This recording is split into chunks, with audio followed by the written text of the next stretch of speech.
Tamara Yuma. Welcome back to Jobless Behaviour. My name is Maria Richman. And my name is King Axel. Hi, Axel. How are you doing today?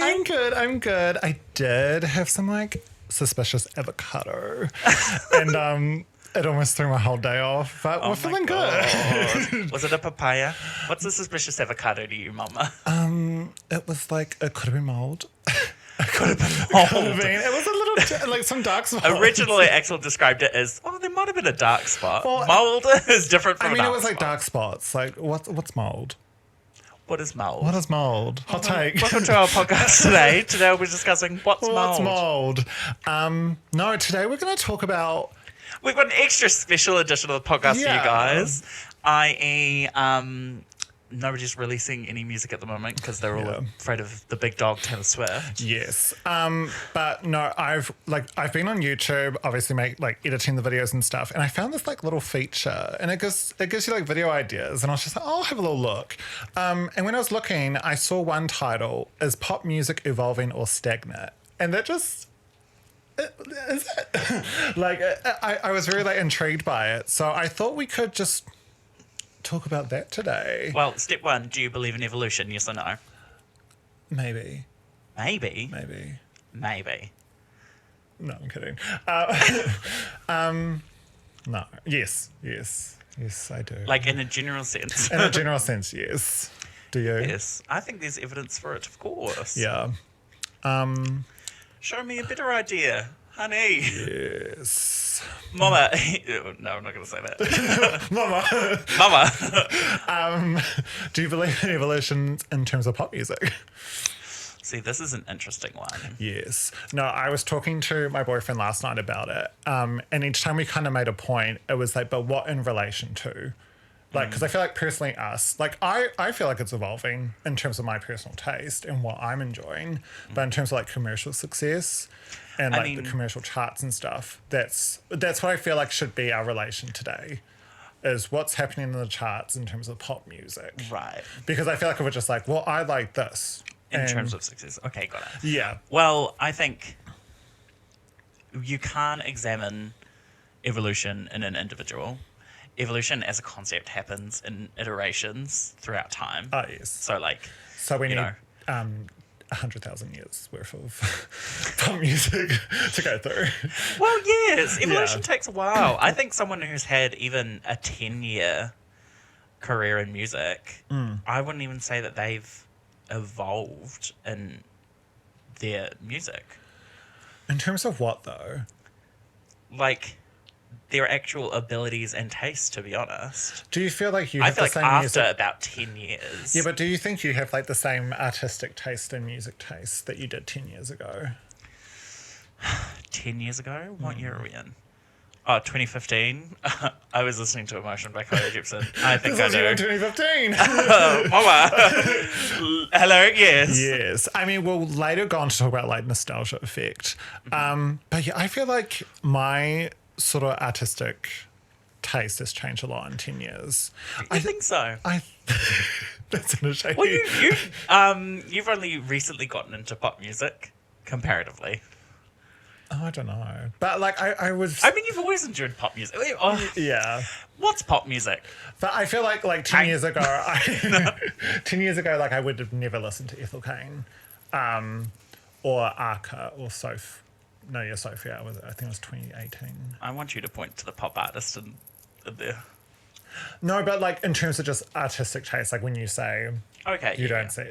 I think it is doable in 10 years. I love Dua Lipa. But yeah, I think a good starting point would be our own personal experience. I don't really want to deep dive into pop music, going back to fucking the 60s or whatever. But yeah, my personal experience, I got into music probably the specific year being 2008, early 2009. The first artist I can remember being a fan of was Lady Gaga at her debut. So that's kind of my starting origin point. Origin. Like it's oregano. Like Sims origin. Sims origin. I think my relationship to pop music has kind of stemmed from Like, I didn't even understand what pop music was. Yeah. I think it's the people around me being like, why do you like girl music? And me being like, I don't know. Like, everything I liked was pop music. Yeah, I can't really, like, pinpoint why. I Like, guess obviously I'm gay, but why does that influence? Yes. Because it's genetically, what's happening there? Yeah. What's the science? What's the science? Yeah. We should do a DNA test, figure it out. Quick, spit in my mouth. I think I've loved pop music as long as I can remember. Yes. I think I've always been that kid that, like, the second a song played on the radio. Not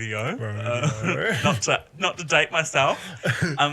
The second a song played on the radio, I knew what it was, and I knew all the words. I knew the vibe, if that makes sense. Like, because I can remember, like, before, 2008, 2009, that's when I, like, specifically remember the type of person, their songs, and I wanted them. Before that, I was listening to pop, like, I liked Britney Spears and stuff.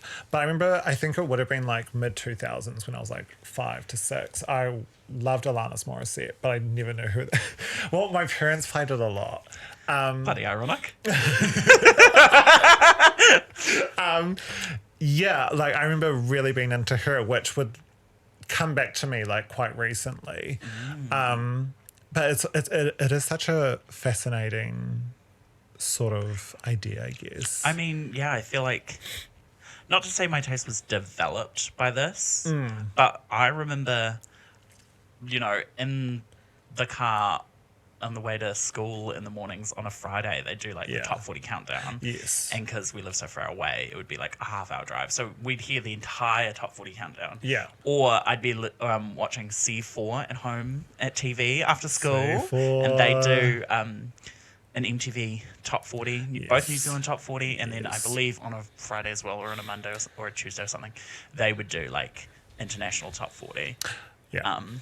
And I remember... That's the first time I saw the music video for You Belong With Me, and that started my Taylor Swift obsession. Which one's... I do remember Picture to Burn music video as well, and me being like, who's that? Oh. Never see her again. I never liked Taylor Swift when she debuted. She wasn't pop to me. Well, not debut, sorry, because I had no idea about debut until I was a bit older. Well, again, like, watching and listening to those top 40s, Yeah. she would rock it up, be there for ages, Yeah. and then drop off. I don't think I recall anything to do with, like, charts or debuts or stuff until probably, like, mid-2010s. Again, I was always watching those top 40s. Yeah. I remember when Tikatane's Always on My Mind was number 1 for, like, 17 weeks or something. Literally, I do remember that as well. But I remember, like, because I was always wanting Lady Gaga to play, so I was like, oh, they haven't played her yet. She's, like, next night. It was always Tikatane. And they would only play, like, they would skip, or, play a short they'll play a song and then short clips. Or and music song. videos Yes, for, like, 8 songs in a row, and then the full music video every now and again. Yeah. Yes. Yeah, I feel like that is my starting origin point of, like, pop music. And I feel like it is kind of like a universal idea that, like, late 2000s, early 2010s was, like, pop, like, glory. Like, it was, like, EDM pop, dance pop, bubblegum pop, like Katy Perry's Teenage Dream, Lady Gaga The Fame. Again, I feel like around that time I was getting into buying myself CDs to play my stereo. What was your first CD? Was it The Fame? My first CD, I believe I got The Fame bought for me. Yes. And then I think it was The Fame, and Now That's What You Call Music, whatever was out at the time. I had, like, That's what you call music. I had a 50-50 relationship with them because I remember I was such an album person. I think it's payola. Oh, yeah. For sure. Yeah. Like, it's such a weird thing. Like, it's a playlist. Yeah. But I remember, like, my dad always was like, why don't you just get them? It's like a whole bunch of different artists. But because I'm an album person, I'm like, I want this one album by this one person. Yeah, I don't so funny. give a fuck. But then every now and again, I would get the CDs and I would play them because it is fierce. Do you have very artistic parents? Drive artistic parents. Yeah. Um, Because I think my parents would try to get me the same, like, oh, well, why would you get just one artist's 12 songs when you can get like 30 artists' best song? I don't like Like, they looked at it as such like a commodity, like, Yeah. well, these are all the best of everyone, so why don't you just want that one? Yeah. It's like, it's because I don't vibe with half of them. No, literally. Like my parents, I think, like the Justin Timberlake doesn't wear a dress. they're the type of people that like didn't have a favorite artist. Like when you like ask someone like, "Oh, what music do you listen to?" and it's like, "Oh, I like a bit of everything." Like Boys. like boys and just like boring people, in my opinion. Yeah, good. But I would say like my parents definitely did affect my music taste. But yes, that was, I would say, the glory days of pop music. I don't know what specific year. I would confidently say Lord kicked off the sort of anti, like, Oh, yeah, for sure. what's that word where you go against like a faction? Like when you're Like a fat chick. when you like Excuse me. uprising against Rebelling. yeah. Yeah. Yeah, she was very anti-pop. Yes, and I think it kind of kicked off like the sort of like mid 2000s. Oh, maybe a little earlier than that. Lord. Oh, sorry, 2010s. Oh my god. Yes. Yes. Well, I believe I was in year 10 or 11. When Lord debuted. Yeah. Yes, I think I was year 8. So I was 12, turning 13. So 2013. Yeah. I don't know if she debuted. Yeah, I'm in pretty sure 2013, Lord is... But Royals came out 2013. Yeah. And we were still in a kind of like poppy realm. But when I was talking to my boyfriend about this last night, he mentioned like Nicki Minaj. And then when I was thinking about it, Nicki Minaj is actually like a really good example of like tracking the progress almost. Because like late 2000s, early 2010s, pop EDM, like raining, Nicki Minaj is there. No. And then you've hit the nail on the head with this one. I'm with you. Yeah, I'm with you 'cause it's like 100%. tracking it, and then we go into this sort of like it's almost like sad girl, but there's trap Anti-pop, and rap. where she does the pink print. Yes, yes. And then we go further into the rap realm, Yeah. and she does Queen. Yeah. No, absolutely hit the nail on the head with and that one. And then we'll get more into it later. But yes, sad girl era, trap, rap. It's just anything that's not what happened before. Yeah. So it's kind of like a fighting back in terms of the pop music realm. Yeah, I really didn't like this era. Even Lady Gaga kind of joined in on it with Yeah, I mean, Miss Joanne. I think, again, just the influence of contemporary and how artists wanted to hop on the train of like a slower, more stripped down kind of thing. Yes. And it caused a lot of people to go country or folk for some reason. Yeah, I think it was when Lord came in and she was anti-pop, the term anti-pop kind of like bounced up and what's pro-pop? I don't know. But anything like, dancing and everything like that was kind of like demonized and hated. So it was like seen as like you doing that is like really immature. Whereas this person's really mature and it's actual art. Yeah. And I think it affected a lot of like big artists to be like Totally. I can't remember the exact, it might have been Pitchfork even, but there was like an interview that said along the lines of Lady Gaga's Joanne, where it's like she's stripped back, she's showing the real her, but is the real you always the quiet version? Yeah. Because I feel like that's a stereotype. Like when people are like, this is the real me, it tends to be just this like really stripped back. Like literally at the core of Gaga is her screaming and jumping up and down, and you know she is crazy. That is the stripped down her. So, and that was what this like. I think it was Pitchfork when I gave it like Joanne a mid review. Was it's like it feels very stereotypical. Like this doesn't even feel like the real you. It just feels like you're presenting an image. But I'll say Which is even okay, Joanne, I guess. even But Joanne is the album. Like there's still poppy songs on it. yeah, I still consider it a pop album, to be honest. yeah. It's definitely Lady Gaga does anti-pop, I guess, but it's still poppy. Yeah, because that was 2016, eh?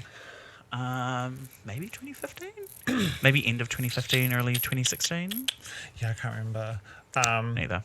But yes, I want to say that like pop artists felt the need to like prove that they're serious by not doing dance pop and Yeah, I'll EDM say pop. it's like Lord, and then I feel like Drake was really popular. Billie Eilish was becoming really popular. Yes. Yeah, like I'd say Yeah. 2016 is probably the height of like cut that pop shit out. Yes. And then, because that's obviously when streaming comes in, and it's the start of this, like, shorter songs, Yeah. all that sort of stuff. But I think... Or maybe they all saw that Taylor Swift did 1989 and they went, let's wrap this up. We've done it. Yeah. I mean, it could be a conversation of where her albums stand in terms of, like, pop milestones. Like, is she a trendsetter? Is she a trend closer? Like... Yeah, but I will say around probably 2016 to 17 is when I kind of check out in terms of like the commercial world of pop. That's when I got into like hyperpop and stopped caring so much about it, because personally it felt like it just completely stopped almost. Yeah. Because I feel like there was a grand migration of like what is cool Yes. from like Instagram to Tumblr. Yes. And then when we get to like Tumblr post Lord creating, no, I don't want to say creating, but starting the anti-pop trend, we get like Lana Del Rey and like all of the Tumblr honeys. Halsey. Right? You don't like Halsey. I'm not familiar with her game. Not familiar. I kind of got into her a little apparently she had a recently. boy back home in Michigan. That's all I know. I don't mind Halsey. I like her recent work. I did not get into her earlier work. I'm bad at love. Yeah, I never... Badlands? Blue hair, pronouns, that was Tumblr. No, yeah, I feel like the mid-2010s, for a few years, it was aesthetic based, but based on relatability. And I think that's why a lot of like the pop stars and pop music was like not really popping off, because they wanted to like relate to the individual. Because to bring it back to the anti-pop thing, a lot of the criticism was like, oh, she's real though. Like these are real issues and real struggles. Like I remember even Katy Perry releasing Prism, and that being the first like step down from Teenage Dream, obviously. Yes. So it was like, oh, like Katy Perry can't keep the pop thing up and alive. And even it's even though it was still like theatrical and like up but in that even way. to like go to Witness, like it was her being like, this is the real me, and it was still theatrical and pop, but it was really badly received, and I don't really know why. I mean, I can say like bad single choices, blah blah blah blah, but it's not a bad album. The single choices, the performances, the promo rollout being a Big Brother that stars only her. Yeah. I think she really overplayed her hand of how significant she was in the cultural zeitgeist. Yes. Only in that she was trying to transfer her teenage dream into this other thing. And it's like, you can't do transferability. You've got to be teenage dream in that house, everyone watching. But even then, like... Even people who watch Big Brother as a principal, I'm like, you're watching all that? Yeah, I feel like it could work. They aren't allowed knives. Are they not? No. I saw a clip today of this guy sitting at a table looking all sad, taking a bite out of his apple and then taking the chunk of apple out of his mouth to then scoop in the yogurt. Because he can't cut it up. I mean, I get why, but I don't know. Could you imagine? Could you imagine over knives? Well, could you imagine? Could you imagine you snapping in the Big Brother house and killing everyone on live camera? Literally. Kind of exciting. Get them knives! Yeah, so after the late 2010s, I don't really know what happened during this era, but it's like 2019 to 2020. Maybe COVID. I don't know if that's actually like the proper answer, but this is like nostalgia kicks in, because we get The Weeknd and Dua Lipa. I think she released in 2020 as well. Yes. Like the two big pop records, After Hours and Future Nostalgia. Future Nostalgia, yeah. And that's just like synth pop, and it's all of a sudden this throwback to 80s. 80s, yeah. Yeah, but then I don't really know why. I can't remember the other music coming out at the time. 20s. Well, I'm trying to think. I think it's a little tricky for, as much as COVID did hit New Zealand like hard, I think in comparison to like the big countries and stuff, it didn't hit as hard. Because a lot of the times people will be like, oh yeah, it was COVID, people were really suffering and stuff. And like it was hard here, but it wasn't like end of the world, like, oh my God, It was a bit whiplashy. Yeah. In terms of like our connection to what usually is the direct funnel of pop culture. Yeah. Because I feel like the world, well, we shut down completely. Nobody was allowed out of their homes, obviously. Yeah. And then we were all consuming everything completely online. Yeah. And all the rest of the world was still at this point like, oh, what's really happening with COVID though? Yeah. And we're like, well, why are we taking this so seriously? But I guess we will. They say it's for the best. Yeah. And then I feel like once we were like out and free again, once we were sure that COVID transmission had like slowed down or stopped, basically, that's when everything started to close and we stopped getting that like direct funnel of like consistent music videos and performances and stuff. And like it was at the point where we were all free that everything started shutting down for the rest of the world. Because like a lot of people will like talk about this period 2020 like in specific as like people were like struggling, it was really hard on them and they were like looking back for comfortability, nostalgia, because also during this era is when samples peak. I will say samples. Peace and love to the rest of the world, but I surely was in the club shaking ass to Chromatica. Sorry about it. The rest of you were locked up. It was, we were living. But it's funny because I like acknowledge that New Zealand handled it well, but they're like, oh yeah, I didn't do anything.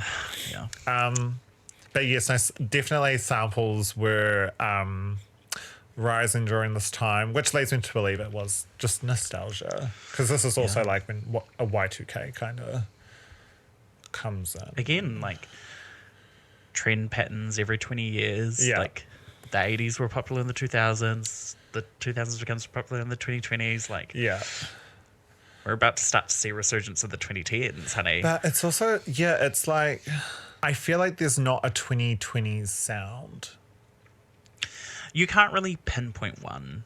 Like you can never pinpoint something while you're in it. And it just feels like it's constant. Like this is giving. I mean, we were talking about it with like Emotion and Doja Cat's recent album. It's like it's 80s, but it's modern. Like it's blah blah blah. It's old but modern. It's old but it's new. It's fresh, but it's and I feel like it's that for like a lot of albums recently.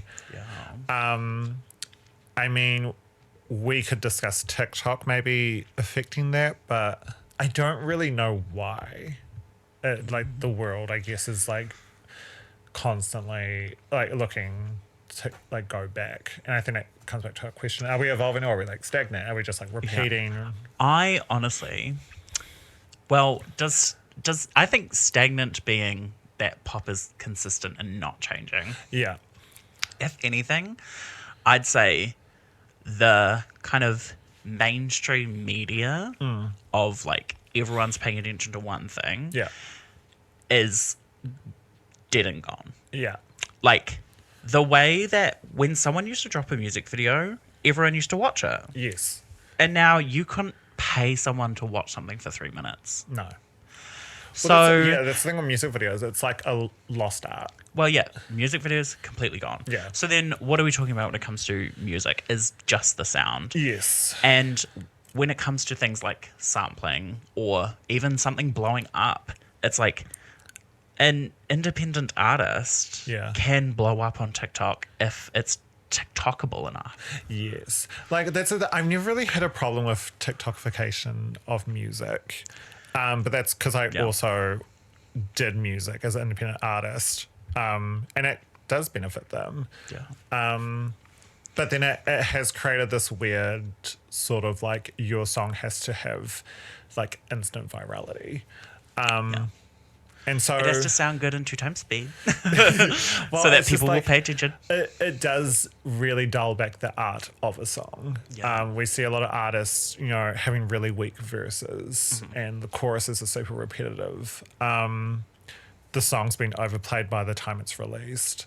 I mean, even Carly Rae Jepsen, The Loneliest Time. Yeah. Like her little bridge. Yeah. That was nothing like the rest of the song. Went No. absolutely viral. Yeah. Everyone was so obsessed with that little portion of the song, but nobody listened to the song because it sounded nothing like that little section that went viral. Yeah, I remember the first time I listened to that song, I was like, oh. But even that's the kind of serendipitous kismet thing about TikTok is Yeah.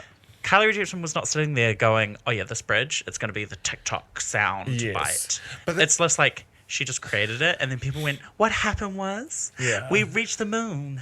Yeah. And then it brings me back to like, you never got snippets of songs before release. Well, I feel like you didn't.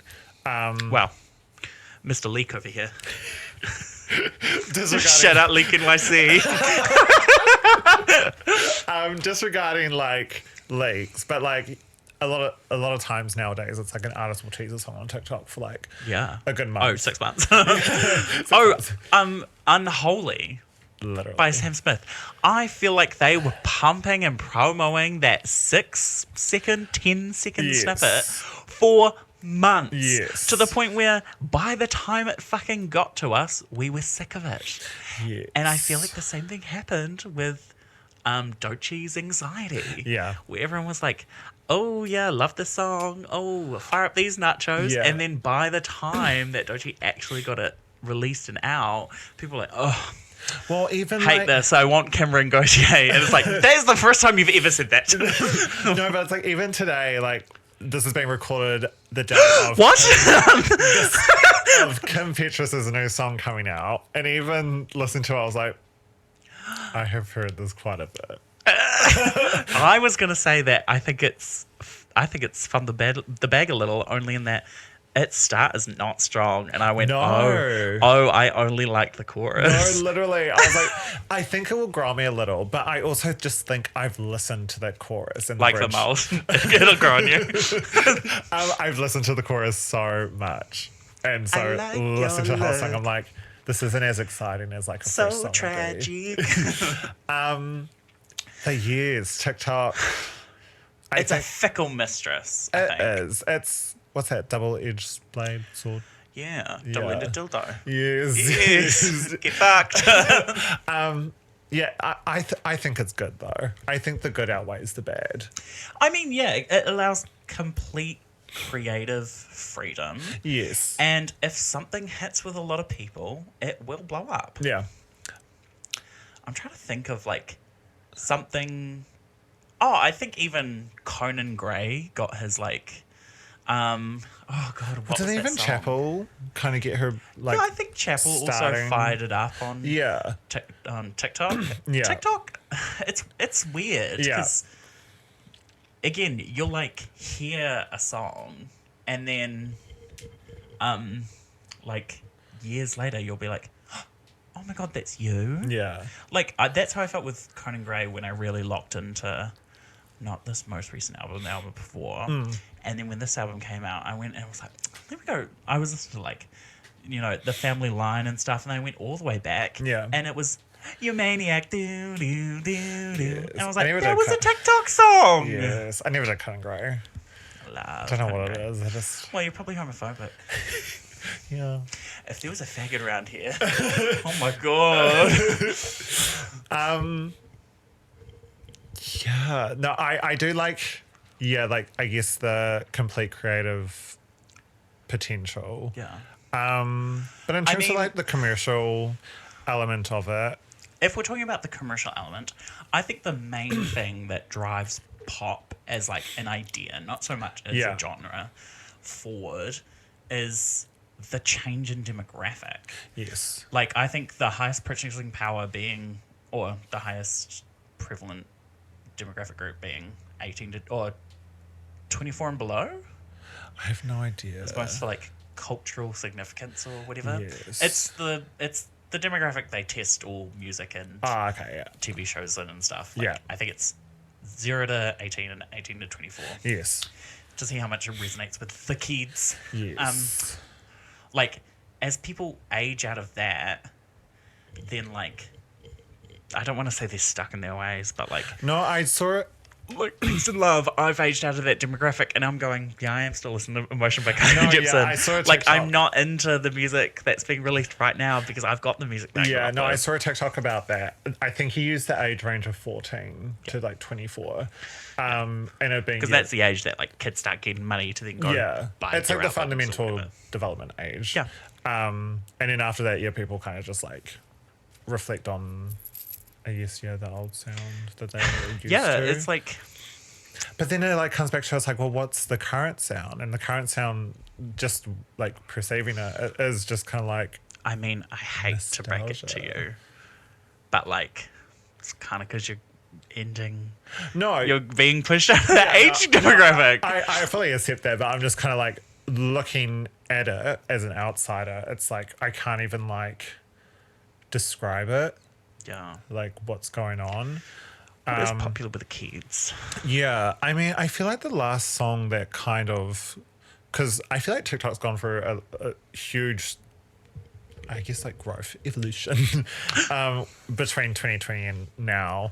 And I feel like the last sort of like proper TikTok song, like might have been Flowers in 2023. I have written here 2023 kind of like the birth of full versatility. Miley Cyrus Flowers being record of the year along with Midnight's being album of the year, but Lana and SZA also being nominated for albums and songs of the year. I've described it as dull. Like it's very I've described 2023 as dull, but it is very creatively versatile. Yeah. We don't see one specific sound going on. It's like a bit of everything. Fair play to Charlie XCX. I think we're going to see a full wave of like electro pop dance music. Yes. Even, Peace and Love. I think there's an element that even Lady Gaga was influenced to go a little more like electronic. Yes. I think we're about to see that wave come through and be Yeah. like the defining sound of the 2020s. Yes, because I think like 2023 is kind of like the peak of like TikTok trendy, and after that people are like, we are sick of TikTok. We're sick of songs that are just catered to TikTok. Like we want some individuality, some actual creativeness like happening in music. And then 2024 comes with Brat, Short and Sweet, Cowboy Carter, Chappell Roan's album. Oh, it was released at the end of 2023, but blows up in 2024. 2024 felt very like the bigger albums and projects were artists being authentically themselves. Do you think Beyonce's authentically country? I don't think Beyonce has how do I word it? I don't think you can perceive Beyonce. I think she shields herself. Yeah, that's right. Like I don't think you can, like if someone's like describe Beyonce's personality, I don't think she allows the public to see that.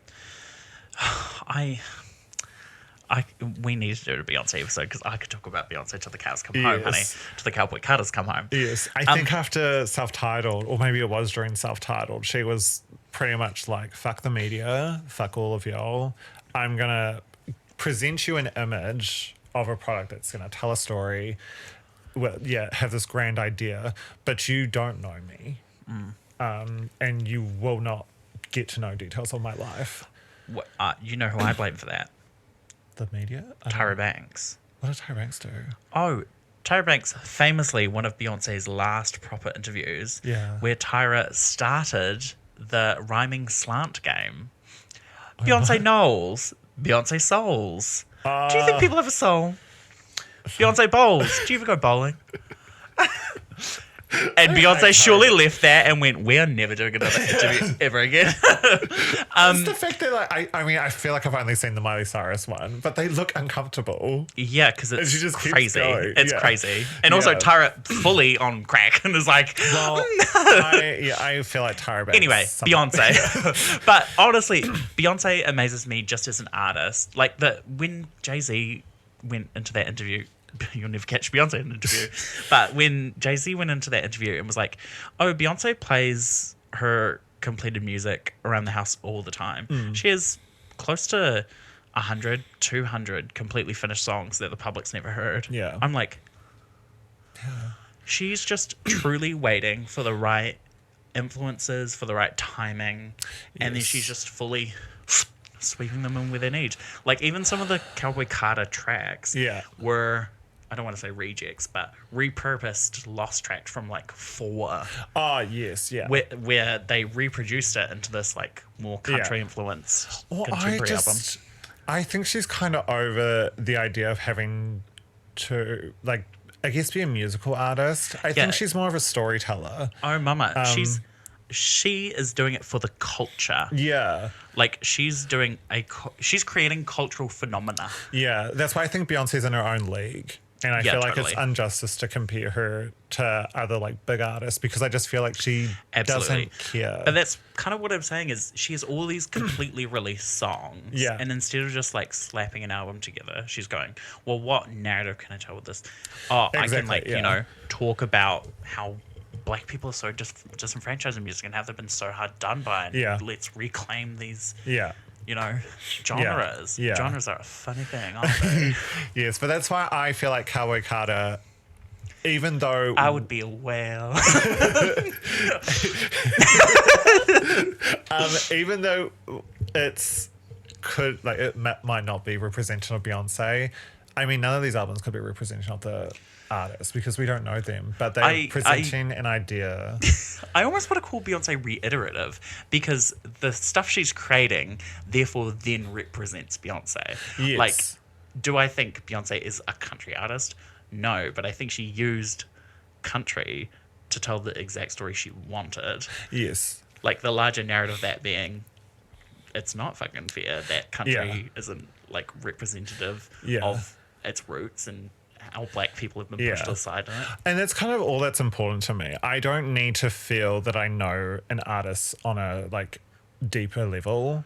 Totally. Like, just present me what you want to show me, and and if that's a good representation of whatever idea you want to show, then I think you've done a good job. I also think that's why we kind of, dare I say, adored V. Doja Cat. I do about the drink. I do love a V. I love a V. V New Zealand. If you're watching this, no. But V by Doja Cat. Yeah. Like, you know what? She swung big. Is it exactly what people want to hear right now? No. But if it's authentic to her, work. Yeah. It's not even like the authenticity about it for me. It's because, like, I mean, she did a huge switch up, and that could be seen as like, oh, what? That's not really her. For me, it's, she did the big, huge switch up, and she's done it so well. So, she's presenting this idea to me, done it well. I think it's a good job. Yeah. I think it's good. And I think, 2024 kind of birthed that, where artists are just doing concepts and ideas that are different from each other. Pre-2024, concepts didn't exist. But no, I just feel like 2024 is kind of like where it starts popping off. Like, I mean, Brat is like Charlie's previous work, or similar, and that was underground, or considered underground. Yeah, it's so crazy that Brat is essentially 3 of her albums, Nachos, reheated. Yeah. And the album she did before that was catering to the public, to what the public want out of a pop star. And then she swung the other way back to what she was doing before, and then people loved it. Yeah. Like, what? And that's why I think, 2024 is like, people were over, I guess, like the commercial element, and which is making artistic individuality becoming commercial, which is heading towards another tricky situation. Yeah. What's her name? Katy Perry's 145. Where it's like 143. 143. But I don't know. Yeah, there was an extra 2. It feels like she's trying to like create this like persona of was 143 after Brat? I don't pass. But even like, I mean, Demi Lovato's album hasn't come out, but it's Brat. Yeah. I would even say Kesha's Period, as much as you love it. But also Brat Nachos. But also, they're Kesha's Nachos. She created them. I wouldn't even say it's like Animal, though. No, it's like Cannibal. I don't even say that. No, Cannibal. Animal, Cannibal, A-C in the middle, Brat. No, I just... The ABCs of music. Animal, Brat, Cannibal. Yeah. No, I think honestly the reason I'm locked in so much to Not Demi like Lovato, surely. no. Oh, thank God. Oh, So this is not hitting there. sorry. Right? Like Beyonce is that she's doing something in the music. She's calling out like the absolute ridiculousness going on with like the Grammys and award shows and how like those are only a vehicle to push like marketing in a certain way. Yeah. And she even pointed out with Cowboy Carter, she won Country Album of the Year and Album of the Year, and they created a completely other lane. Now contemporary country. Yeah. The one with the black people are invited. It's like, what? Yeah. But like even just to like, I guess over summarize Beyonce's albums, she creates an idea, it's individual, it's new, and then presents that. And I think because of this though, not just Beyonce, but like I said before, Brat, short and sweet, because of these like really almost like specific albums towards artists, we're doing this like repeat cycle of copying and imitation where it's like this album sounds like this album or this like photo shoot looks like this photo shoot. I mean the whole imitation in terms of like photo shoots and promo arts and stuff like that, that's a whole other topic. But I think going forward into like 2026 and onwards, I'm just so unsure.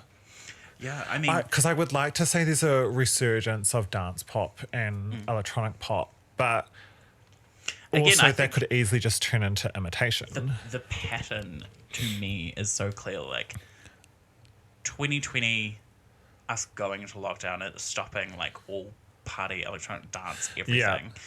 And then stuff like, you know, I'd say a huge, like, in the history books, big asterisk point would be Doja Cat Say So. Yes.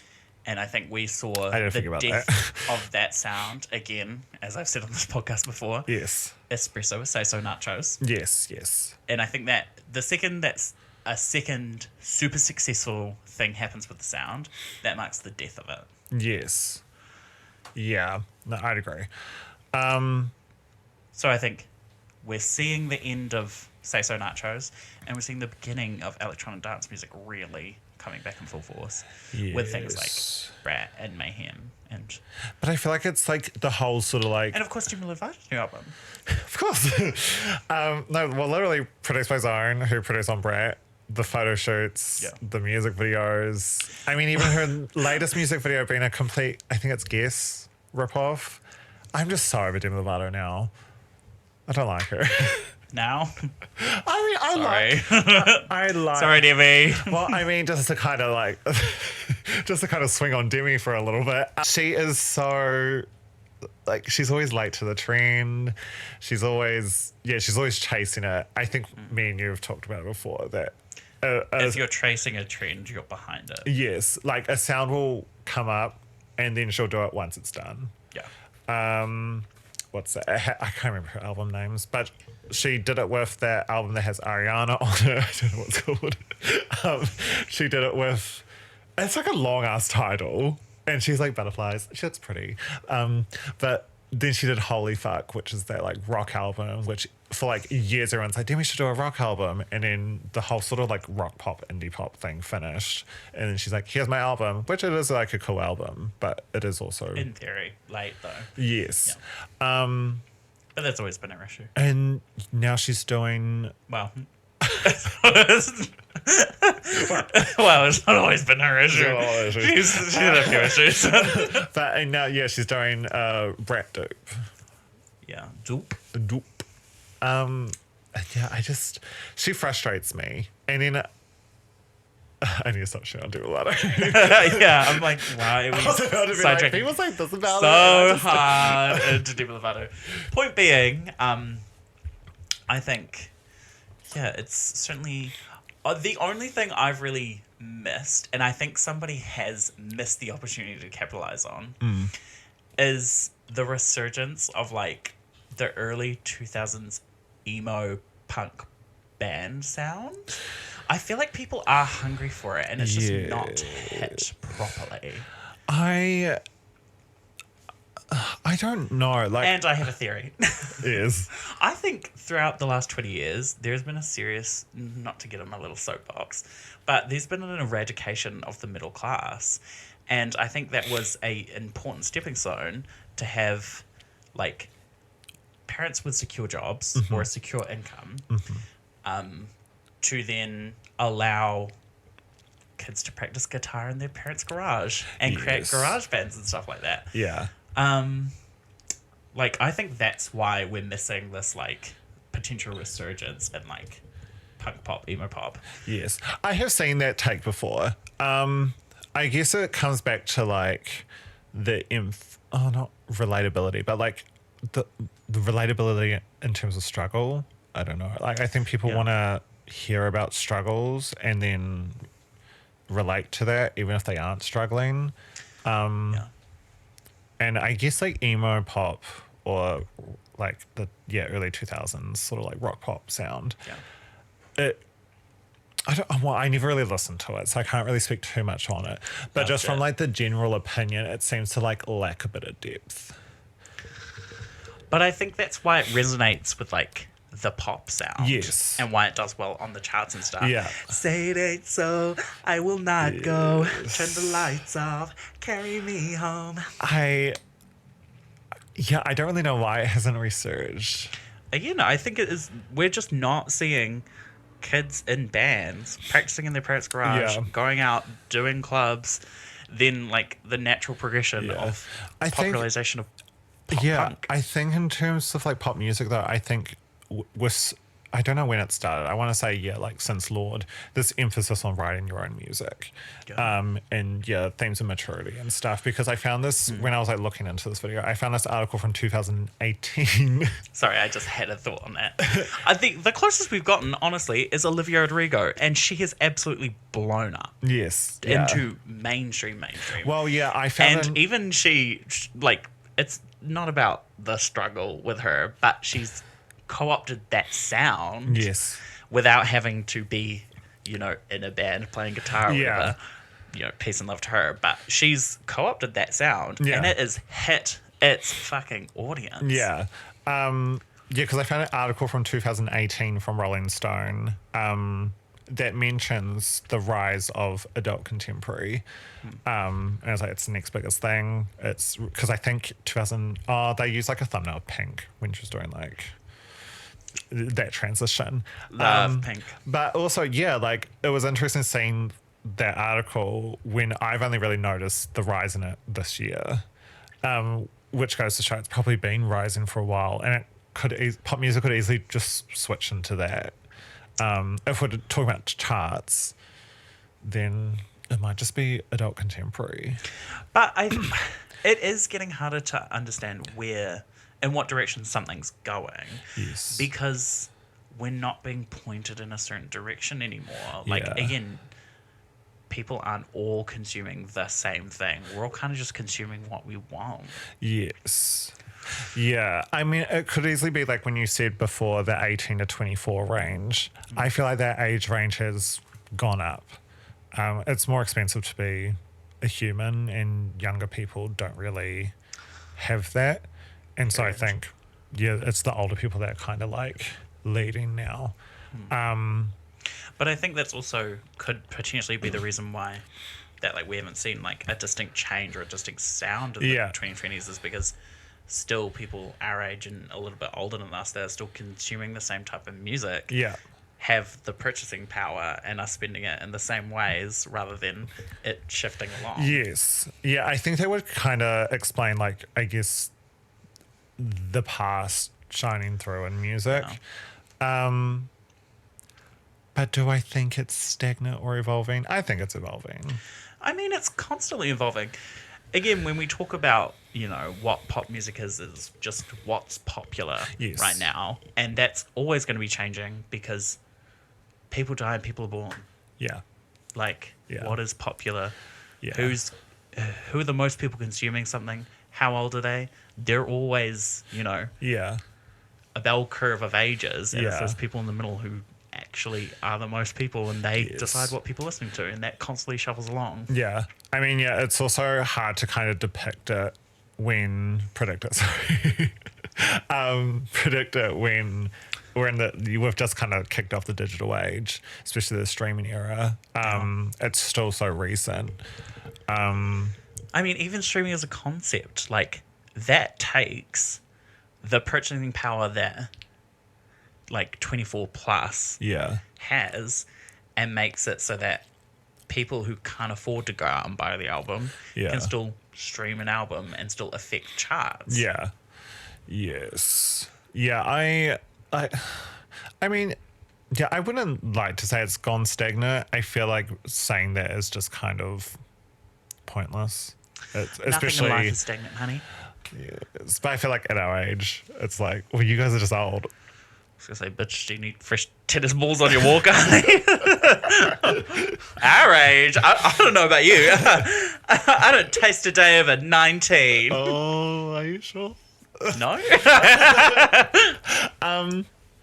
Yeah, I also just hate the type of like, oh, music was better back in my day sort of thing.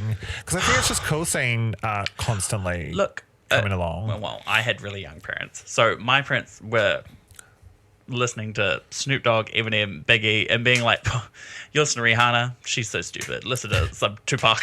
I'd be like, that's so dumb. But then their parents would be like, you know, rock it out in the fucking 70s and 80s. Yeah. And, you know, their parents before them, they'd be wagging their finger, I don't know. But, like, it's always, you just think what your parents listen to is dumb. Yeah. Because even now I look back and I'm like, I love it when you call me Big Papa. Yes. And I've even listened to my grandparents' music, like, you know what? It's fierce. Yeah, like I feel like I've always kind of been like that, where it's like I can appreciate all types of music, the whole timeline. And it's even with recent releases. Like, I wouldn't say pop music now is bad. No. But then I guess it's also because I've checked out of the charts and commercial music. If I don't like something, I know where to find what I want, and it is still being released today. And that's kind of like thanks to social media for like uplifting smaller independent artists. Totally. So I think if you think pop music is stagnant, you just need to open your eyes and search wider. Yeah. Maybe you're just listening to the same thing over and over. Yeah. Lord knows I am. No. Well, Lord doesn't know. Fuck off. Taylor Swift knows. Taylor Swift knows exactly who I'm listening to. No, I think it's evolving. I think music in general is like forever changing. Yeah, totally. Yeah. I mean, we could go at lengths talking about the economic factors which pushes music in different directions. Yes. How, like, you know, rock killed disco, and then, you know, pop killed rock, and then R&B killed pop, and then pop killed R&B. Yeah, I feel like, there's so much to it. I can't even be bothered getting super into it. That's kind of why I just want to talk about like our experience instead of the whole thing. But it is, you can just take a quick look back on history and just be like, well, it's forever changing. It's forever growing. I think it is kind of like cool to quickly mention that we're in such like a advanced technological stage that they'll be very fascinating to see. Unfortunately, it is looking like it might just be AI.